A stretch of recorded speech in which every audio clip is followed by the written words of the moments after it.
Red breaking news.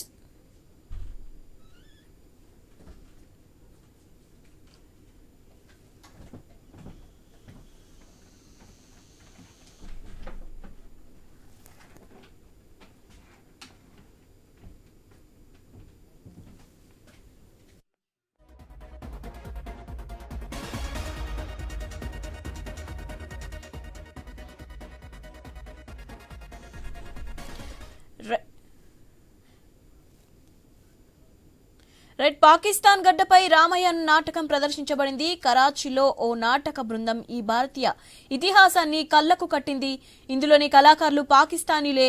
నాటకం చూస్తున్న స్థానికుల నుంచి ప్రశంసలు వెల్లువెత్తుతున్నాయి. పాకిస్తాన్ కు చెందిన యోగేశ్వర్ ఖరేరా, రానా కజ్మాలు మరికొందరితో కలిసి మౌజ్ అనే నాటక బృందాన్ని ఏర్పాటు చేసుకున్నారు. గత నవంబర్లో ది సెకండ్ ఫ్లోర్ పేరిట ఉన్న ఆర్ట్ గ్యాలరీలలో తొలిసారి రామయ్యని ప్రదర్శించారు. దానికి మంచి ఆదరణ రావడంతో పాటు పాక్ నాటక రంగంలోనే మైలురాయిగా నిలిచింది. దీంతో మరిన్ని హంగులు జోడించిన ఈ బృందం ఏఐ సాయంతో వేదికను రంగులమయంగా మార్చారు. ఆర్ట్స్ కౌన్సిల్ ఆఫ్ కరాచీలో ఇటీవల 3 రోజుల పాటు దీన్ని ప్రదర్శించారు.